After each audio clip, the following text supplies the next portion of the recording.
Halo semua, jumpa lagi dengan MA2151, Simulasi dan Komputasi Matematika.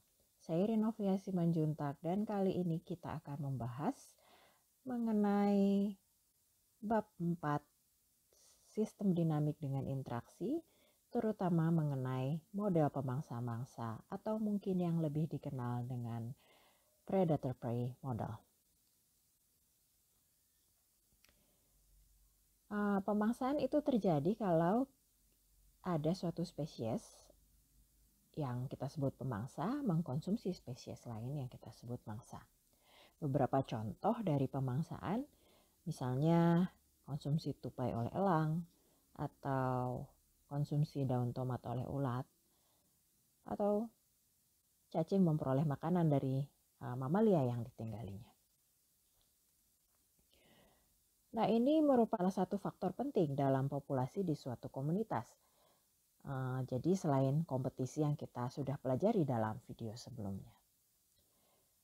Nah, salah satu hal yang menarik dalam relasi pemangsa-mangsa ini adalah bahwa dalam jangka waktu yang panjang, kedua spesies ini akan saling beradaptasi ya. Jadi mungkin pemangsa akan bisa beradaptasi dalam hal mendeteksi dan menangkap mangsa, akan lebih baik dalam hal itu, tetapi mangsa juga melakukan adaptasi yang serupa ya. Jadi dia beradaptasi untuk melepaskan diri dari deteksi dan penangkapan. Nah, dalam subbab ini kita akan membahas secara khusus model yang diajukan oleh dua orang matematikawan di sekitar tahun 1920. Jadi setelah Perang Dunia Pertama. Ini model ini diajukan secara terpisah ya. Jadi mereka tidak bekerja bersama-sama, tetapi diajukan ya di waktu yang kurang lebih sama oleh dua orang yang berbeda ya. Satu di Amerika dan satu di Italia. Jadi yang pertama adalah Alfred Lotka dan yang kedua adalah Vito Volterra.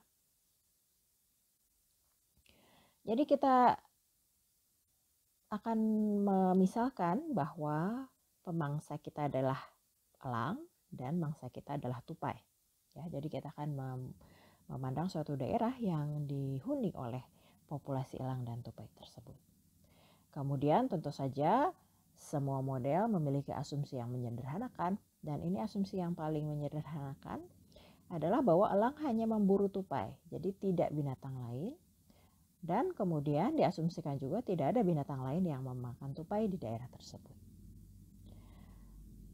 Nah, tentu saja kalau kita memberlakukan asumsi tersebut, kalau sumber makanan elang itu hanya tupai, kemudian akibatnya tupai berkurang secara drastis, tentu saja sumber makanan untuk elang akan berkurang.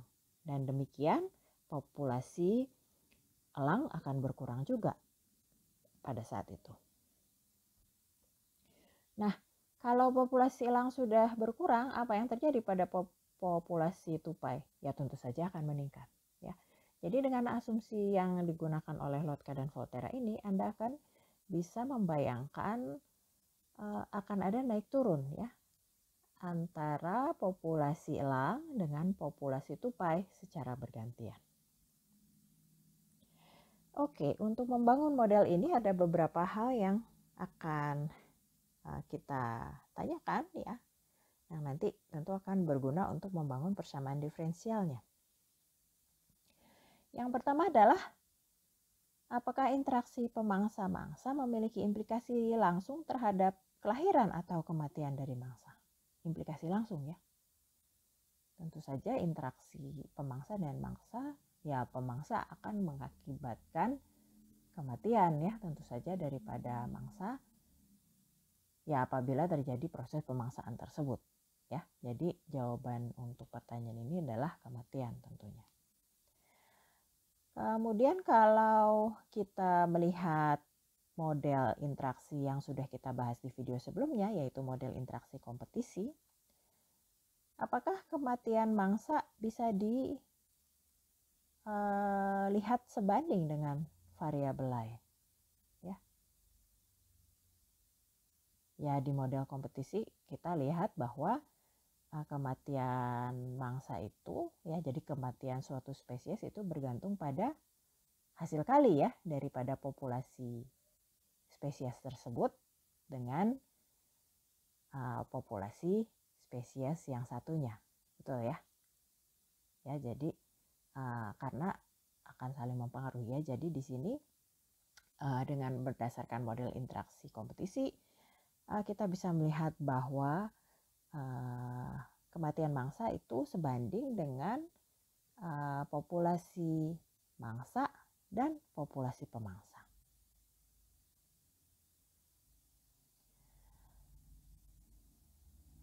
Nah, sekarang kalau misalnya kita menganggap bahwa kelahiran mangsa itu ya merupakan pertumbuhan yang merupakan model pertumbuhan yang tidak terbatas gitu ya. Apakah kelahiran ini bisa dibandingkan dengan variabel lain? Ya seperti biasa kalau kita memandang ini adalah pertumbuhan tidak terbatas, tentu saja kelahiran akan sebanding dengan populasi spesies itu sendiri ya. Jadi ini akan sebanding dengan populasi mangsa.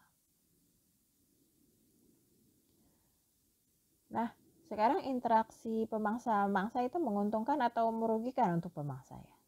Ya, karena dalam hal ini pemangsa memperoleh makanannya ya. Jadi kan dia tidak memangsa yang lain ya selain mangsa ini dalam model Lotka-Volterra. Tentu saja ini akan menguntungkan ya karena memberikan sumber makanan. Oke. Nah, sekarang bagaimana dengan kelahiran pemangsa? Ya, kelahiran pemangsa kita sudah asumsikan tadi ya, asumsikan bahwa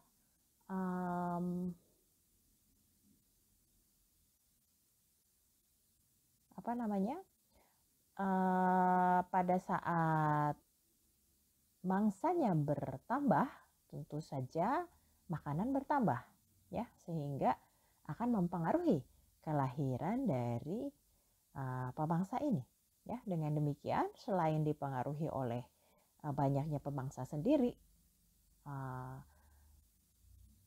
kelahiran pemangsa juga akan dipengaruhi oleh banyaknya mangsa ya. Jadi untuk jawaban pertanyaan ini adalah hasil kali dari populasi pemangsa dengan populasi mangsa. Nah, sedangkan di sini kematian dianggap dimodelkan sebagai pertumbuhan yang tidak terbatas ya. Jadi seperti biasa ini hanya akan dipengaruhi atau sebanding dengan populasi si spesies itu sendiri atau dalam hal ini adalah populasi dari pemangsa. Ya, oke. Jadi ini adalah asumsi-asumsi yang digunakan oleh Lotka-Volterra. Dan sekarang kita sudah akan bisa memodelkan pemangsa-mangsa berdasarkan asumsi-asumsi yang sudah kita bangun tadi. Nah, kita akan membangun dari persamaan beda. Jadi biasanya kita lihat dari persamaan diferensial, tapi kita akan langsung lihat persamaan bedanya. Di sini kita misalkan S adalah banyaknya tupai ya, squirrel, dan H banyaknya elang atau hawk. Ya. Nah, pada saat tidak ada elang, perubahan dari perubahan banyaknya tupai dari T min delta T ke T akan seperti model pertumbuhan yang tak terbatas tentunya. Ya.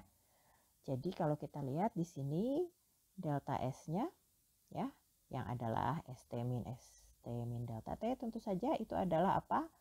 Adalah suatu konstanta ya, saya sebutkan KS di sini ya karena ini konstanta untuk squirrel, dikalikan dengan populasi pada waktu sebelumnya yaitu pada T min delta T ya, dikali dengan delta T ya. Jadi ini model pertumbuhan tak terbatas ya. Nah, tetapi sekarang populasi tupai itu kan akan berkurang ya sebanding dengan, jadi ini Anda bisa melihat ini adalah mungkin kelahirannya tadi kan kita anggap kan sebanding dengan banyaknya tupai itu sendiri ya. Nah, tetapi di sini akan berkurang sebanding dengan hasil kali banyaknya elang dan banyaknya tupai. Ya, ini yang tadi kita lihat, kita asumsikan untuk pertumbuhan dalam hal kematian. Ya. Jadi hasil kali dari banyaknya tupai dengan banyaknya elang. Ya. Nah, berarti sekarang kita punya, selain yang tadi adalah faktor untuk kelahirannya, ya, yang ini yang sudah kita bahas tadi. Sekarang kita juga punya hasil kali dari populasi elang dengan populasi tupai dikalikan dengan suatu faktor, tentu saja ya, selalu ada konstanta pengali dikalikan dengan delta T. Konstanta pengalinya karena ini melibatkan elang dan tupai, ya, kita sebut sebagai KHS. Nah, ini untuk tupai. Oke, bagaimana persamaan beda untuk elang?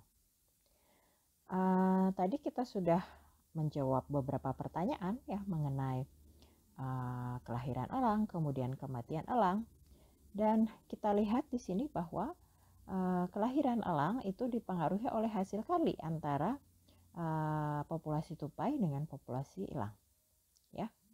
Kemudian tentu saja ada konstanta pengalinya, ya. Kemudian kematiannya hanya dipengaruhi oleh populasi elang itu sendiri, ya, dikalikan dengan konstanta pengali dan masing-masing tentu saja dikali dengan delta T. Nah, dengan menggabungkan dua model persamaan beda yang sudah kita peroleh tadi, baik untuk perubahan populasi tupai maupun perubahan populasi elang, kita mendapatkan persamaan beda ini yang merupakan persamaan beda model Lotka-Volterra, ya. Jadi delta S adalah persamaan beda seperti ini, kemudian delta H adalah persamaan beda seperti ini, yang sebenarnya hanya penyederhanaan saja dari apa yang kita sudah peroleh sebelumnya. Oke. Dan tentu saja karena kita sudah memiliki persamaan beda, kita bisa membangun persamaan diferensialnya berdasarkan persamaan beda ini. Jadi kalau kita tuliskan dalam persamaan diferensial, ini mungkin kelihatannya lebih sederhana. Kita punya DSTT adalah konstanta, ya, suatu konstanta dikalikan S dikurangi konstanta lain dikali HS. Sedangkan DHDT-nya adalah konstanta, ya, suatu konstanta ya dikalikan dengan SH dikurangi dengan konstanta lain dikali H. Jadi kita lihat di sini untuk mangsa, kita lihat bahwa ini adalah populasi mangsa itu sendiri dikurangi dengan hasil kali antara populasi pemangsa dengan mangsa, ya. Tentu ada faktor pengali masing-masing. Sedangkan untuk pemangsa itu adalah populasi pemangsa mangsa dikurangi dengan populasi pemangsa itu sendiri, ya. Itu dikalikan dengan faktor pengali masing-masing, dan itu adalah perubahan populasi untuk mangsa dan pemangsa. Oke. Tadi kita sudah membahas persamaan beda, lalu persamaan diferensial. Tentu saja kita bisa melihat diagramnya, ya. Jadi di sini ada populasi pemangsa. Ingat, populasi pemangsa kelahirannya hanya dipengaruhi oleh populasi dirinya sendiri, ya. Sedangkan kematiannya dipengaruhi oleh apa? Oleh populasinya dan dikalikan dengan populasi dari pemangsa juga, ya. Sebaliknya untuk pemangsa kelahirannya dipengaruhi oleh dua populasi tadi, ya. Sementara untuk pemangsa kelahirannya dipengaruhi oleh dua populasi tadi, ya, yaitu ini kelahiran pemangsa dipengaruhi oleh populasi pemangsa itu sendiri dan juga populasi dari mangsanya. Dan kematian dari pemangsa hanya dipengaruhi oleh populasi pemangsa. Tentu saja di sini ditambahkan dengan berbagai faktor pengali, ya, masing-masing. Ya, ada 4 faktor pengali. Oke, nah sekarang apakah kita bisa mengenali persamaan untuk untuk pemangsa dan persamaan untuk mangsa pada saat kita diberikan persamaan bedanya, ya, atau persamaan diferensialnya juga sama saja.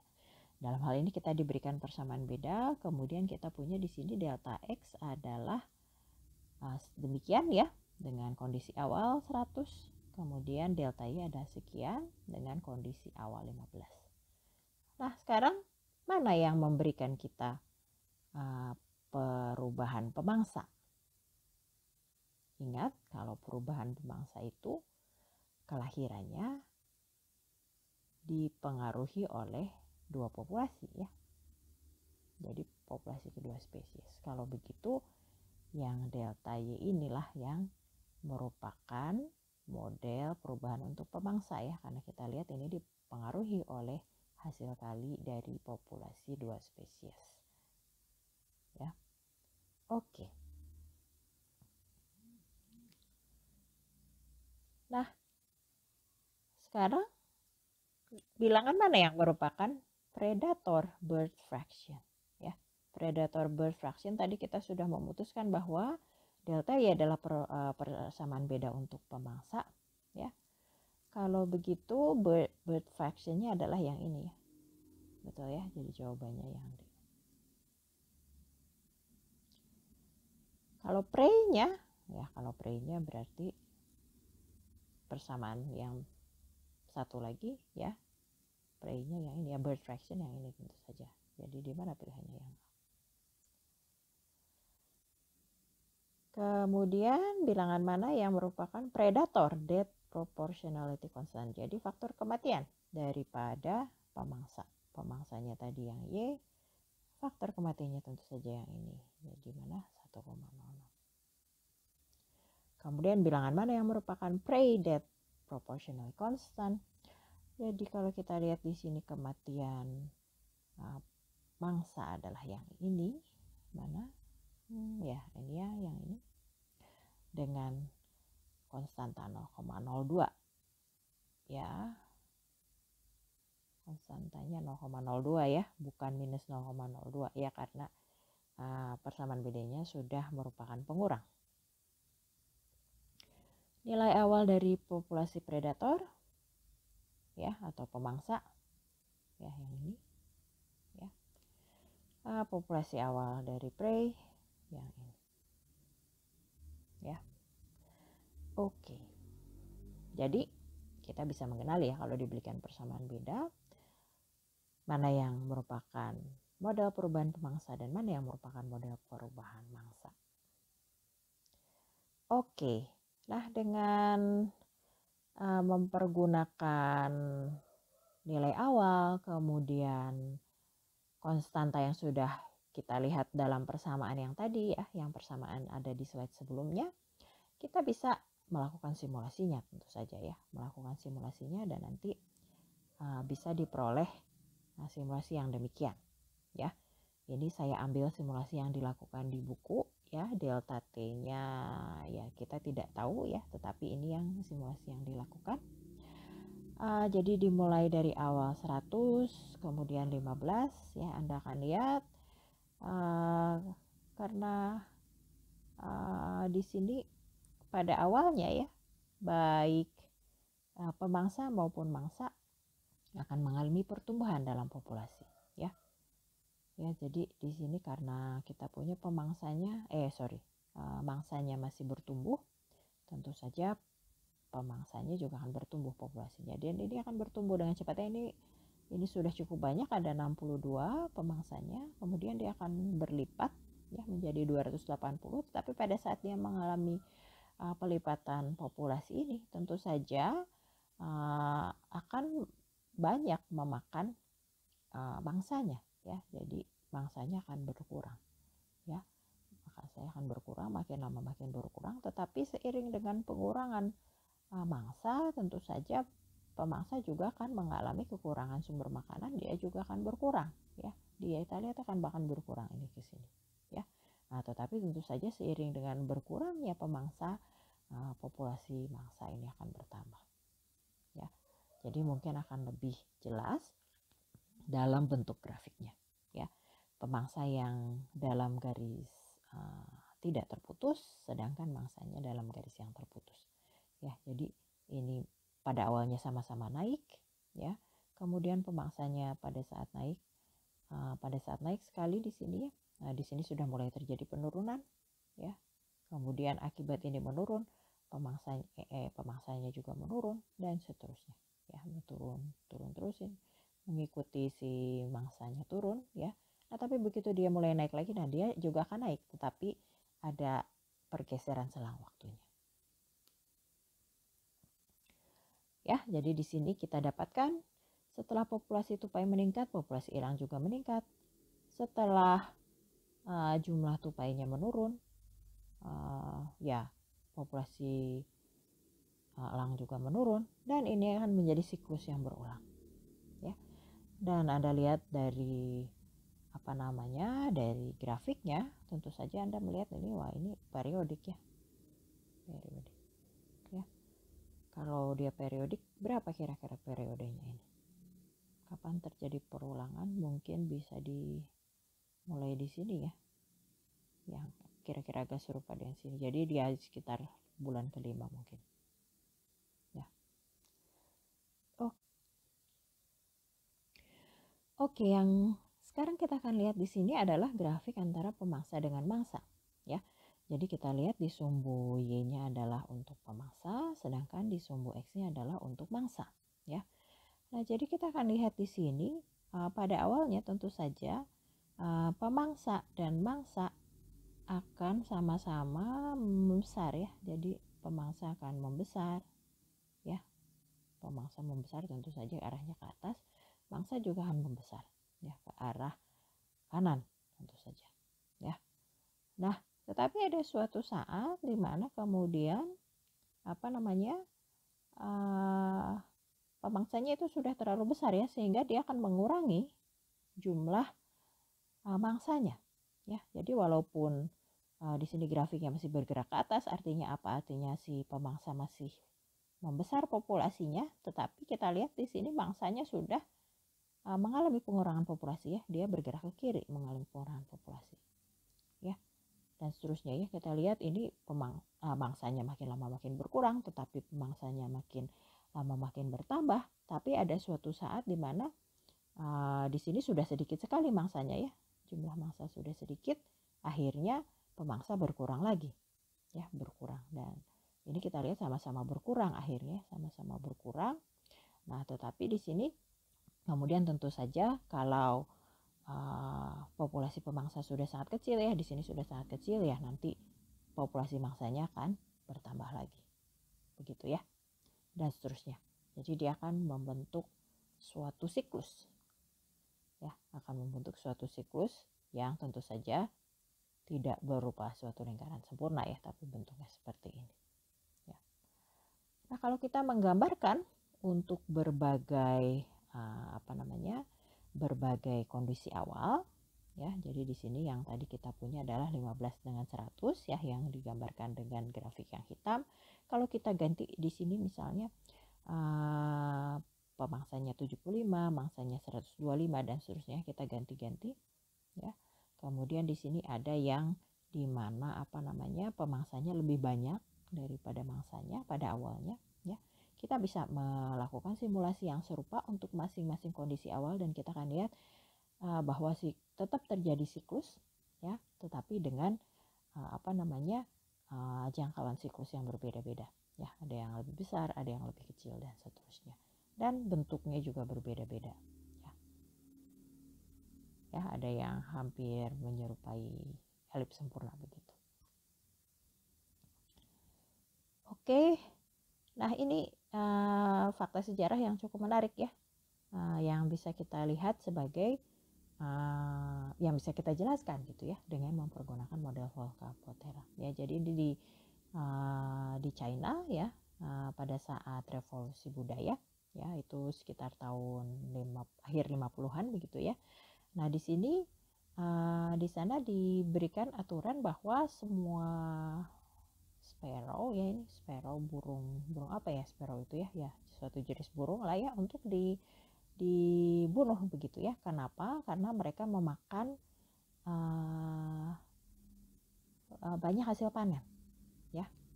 Jadi diburu dan dibunuh burung tersebut. Nah, tetapi di sini ternyata burung tersebut merupakan pemangsa daripada suatu jenis serangga, ya.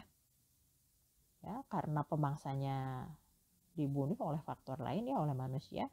Nah, tentu saja serangganya ini populasinya akan meningkat dengan drastis. Ya, nah tapi ternyata di sini serangga ini menghancurkan lebih banyak hasil panen daripada burung tadi gitu ya. Jadi ternyata adanya pemangsa, ya, burung tadi, dan adanya mangsa serangga itu sebenarnya memberikan keseimbangan pada alam, ya. Jadi mereka punya suatu siklus sendiri, ya, punya suatu siklus pertumbuhan populasi, ya, yang begitu itu dirusak, ya, oleh faktor lain, oleh faktor luar, tentu saja siklus itu tidak terjadi lagi, dan yang terjadi adalah pertumbuhan, ya, bisa kita katakan tidak terbatas dari populasi spesies yang lainnya, ya, dalam hal ini populasi mangsa. Oke. Ya. Nah, kita akan membahas keseimbangan sekarang, ya, ini topik yang terakhir. Jadi kalau kita pandang sekarang persamaan diferensial, ya. Jadi ini yang untuk mangsa, yang ini untuk pemangsa dengan kondisi awal masing-masing. Kapan kita bisa memiliki kesetimbangan dalam sistem? Ya, tentu saja ini kita sudah peroleh sebelumnya, ya. Yang harus terjadi adalah masing-masing turunan harus sama dengan 0, ya. Jadi yang A dan yang C. Tapi kalau turunan itu masing-masing 0, apakah akan mengakibatkan S sama dengan 0 atau H sama dengan 0? Kalau dari sini kita lihat, kalau ini sama dengan 0, ya, apakah S harus sama dengan 0? Tidak harus, ya. Tentu saja kalau S sama dengan 0 dia merupakan solusi, ya, tetapi tidak harus 0, ya. Bisa saja S-nya tidak 0. Kalau S-nya tidak 0, kita punya di sini solusi untuk H, ya. Jadi H-nya adalah 2 dibagi 0,02. Ya. Sama juga serupa dengan yang di sini. Ini harus sama dengan 0, ya, supaya setimbang. Tentu saja H sama dengan 0 merupakan solusi, tetapi tidak harus, ya. Tidak harus, tetapi kalau H tidak 0, kita dapatkan solusi untuk X. Untuk S yaitu 1,06 dibagi 0,01. Ya, jadi jawaban untuk pertanyaan 1 adalah yang harus terjadi hanya A dan D saja, ya. B dan D-nya tidak. Oke. Nah, sekarang seperti tadi sudah saya bahas, solusi kesetimbangan yang trivial adalah S sama dengan 0 dan H sama dengan 0. Kemudian solusi non-trivialnya bagaimana? Ya, tadi sudah kita bahas juga. Untuk kalau S-nya tidak 0, H-nya adalah 2 dibagi 0,02. Sedangkan kalau H-nya tidak 0, kita dapatkan bahwa S-nya adalah 1,06 dibagi 0,01. Ya. Oke. Nah, kemudian ya serupa dengan apa yang kita tanyakan untuk video yang sebelumnya, ya, mengenai kompetisi, kita juga bisa menanyakan hal yang sama untuk untuk pemangsa-mangsa, ya. Apakah kita bisa melakukan pemodelan dengan mempertimbangkan kapasitas lingkungan. Jadi misalkan kita punya MS adalah kapasitas lingkungan untuk tupai dan MH untuk elang, tentu saja kita bisa melakukan pemodelan, ya, untuk model pemangsa ini dengan model pertumbuhan yang terbatas, ya. Jadi kita bisa mulai dari persamaan beda, kita bisa mulai dari persamaan diferensial. Dalam hal ini Anda diminta untuk menuliskan persamaan diferensial. Oke, saya kira itu adalah akhir dari video mengenai model pemangsa-mangsa yang diajukan oleh Lotka Volterra. Dan terima kasih untuk perhatiannya. Sampai jumpa pada video-video berikutnya.